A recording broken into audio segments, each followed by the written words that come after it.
Hi, hello, నమస్తే. నేను మీ ఆశ. రాజమండ్రి రుచులకు స్వాగతం. ఎలా ఉన్నారండి? బాగున్నారా?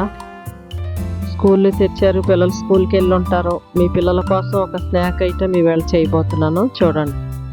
పిల్లలు స్కూల్ నుంచి వచ్చేసరికి హాయిగా చక్కగా ఇష్టపడి తినేట్టుగా చెప్తాను. దీనికి కావాల్సిన పదార్థాలు: సోయా చిప్స్ అండి 1 కప్పు, బంగాళదుంపలు 2, 1 ఉల్లిపాయ, కార్న్ఫ్లోర్, 1 క్యాప్సికమ్, 4 పచ్చిమిరపకాయలు, అల్లం వెల్లుల్లి పేస్ట్, కొంచెం కొత్తిమీర.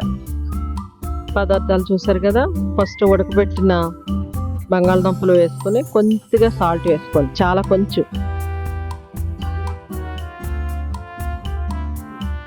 ఉల్లిపాయ తరిగి పెట్టుకున్న 1 ఉల్లిపాయ,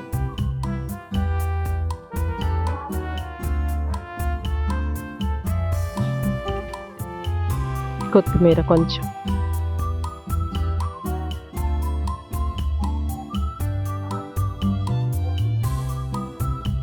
అల్లం వెల్లుల్లి పేస్ట్ సగం టీ స్పూన్,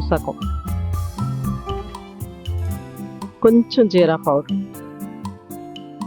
4 పచ్చిమిరపకాయలు, క్యాప్సికమ్ 1 పేస్ట్ చేసి పెట్టుకున్నాం కదండి, అది పేస్ట్ కలుపుకోండి. బాగా కలుపుకున్న తర్వాత దీంట్లో కారం ఏమి వేయకూడదండి. జస్ట్ 4 పచ్చిమిరపకాయలు చిన్నవి, పిల్లలు ఊరికే తినేటట్టు. సోయాని కొంచెం ఒక 5 నిమిషాలు నానబెట్టి 5 నిమిషాలు ఉడకబెట్టుకుంటే సరిపోద్దండి. పిండేసి ఉప్పు దాంట్లో ఏమి వేయకూడదు, ఇదే దాన్ని పిండేసి ఈ మిక్స్లో కలుపుకోండి.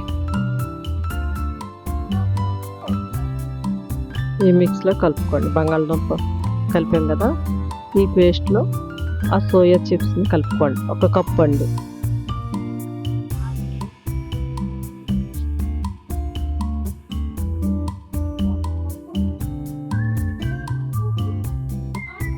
ఒక ఎగ్ కూడా వేయాలి. గమ్మింగ్ కోసం 1 ఎగ్.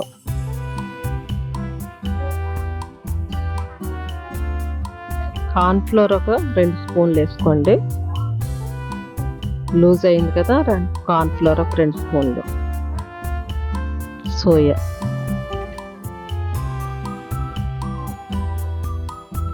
బాగా కలుపుకోవాలండి. బాగా కలుపుకున్న తర్వాత మీరు చేతితో అయితే చక్కగా కలుపుతాను.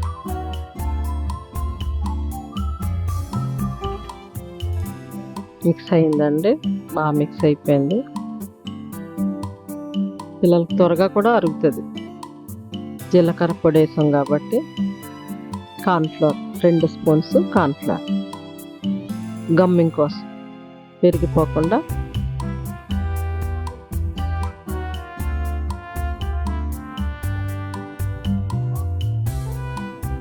కలిపాం కదా. పొయ్యి మీద పెనం పెట్టుకోండి. నెయ్యి మామూలుగా నేను నూనె వేసాను, మీరు నెయ్యి వేసి కాల్చుకోండి. పిల్లలకి కదా, లేదు పెద్దవాళ్ళు అయితే నూనె వేసి కాల్చుకోండి. కట్లెట్స్ పిల్లలకైతే నెయ్యి వేయండి, చాలా టేస్టీగా ఉంటాయి. సోయా పిల్లలకి మంచిది. సరే, అసలు విరగకుండా చక్కగా వస్తాయి. కొంచెం పలుసుగా అలాగా వడల మాదిరి పెట్టేసేయండి, విరగకుండా చక్కగా వస్తాయి కట్లెట్స్. పిల్లలు ఇష్టపడి తింటారంటే వాళ్ళ స్కూల్ నుంచి వచ్చేటప్పుడు మీరు రెడీ చేసి ఉంచండి, చాలా టేస్టీగా ఉంటాయి.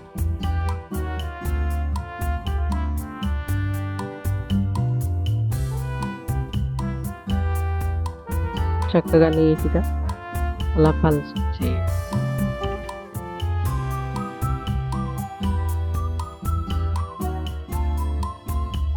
చిన్న స్లో ఫ్లేమ్లో పెట్టండి, మంట ఎక్కువ పెట్టొద్దు. పైన డోమ్ వేసుకుంటే హీట్కి అయిపోతుంది. అటు ఇటు కూడా మనం ఉడకబెట్టి వేసాం కాబట్టి ఎక్కువ ఉడకక్కర్లేదు.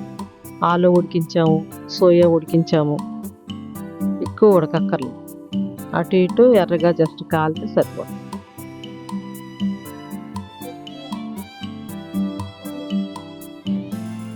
పైన మూత వేసుకోండి, చక్కగా కాలిపోతుంది.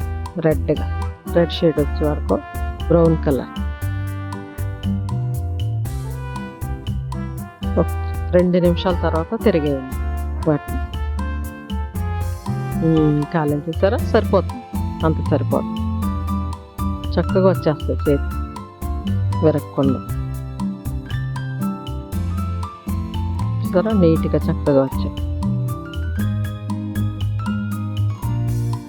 చాలా సాఫ్ట్ ఫుడ్ అండి, పిల్లలకి చేసి పెట్టండి, చాలా టేస్టీగా ఉంటాయి.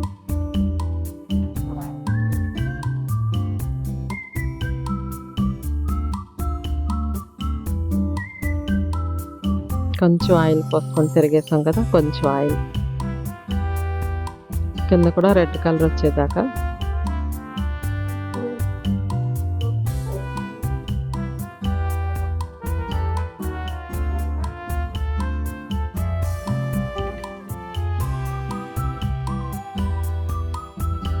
బాగా వచ్చి కంగారు పడకుండా నిదానంగా తీయచ్చు, విరిగిపోకుండా. చాలా క్రిస్పీగా ఉంటాయి సోయా కట్లెట్స్ అండి, చాలా టేస్టీగా ఉంటాయి. దీంట్లో మనం ఏమి మసాలాలు ఏమి వేయలేదు, జస్ట్ 4 పచ్చిమిరపకాయలు వాడాం, జీరా పౌడర్ వాడాం. ఆలు కూడా మంచిది పిల్లలకి.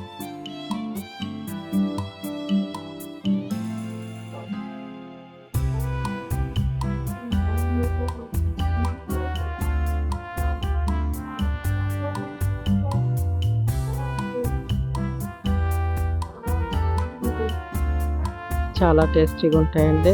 యమ్మీ యమ్మీ కట్లెట్ రెడీ అయిపోయినాయి. సోయా కట్లెట్స్ టేస్ట్ చేయండి, తయారు చేయండి, టేస్ట్ చేయండి, మీ పిల్లలకి పెట్టండి, కామెంట్స్ తెలియజేయండి. Thank you.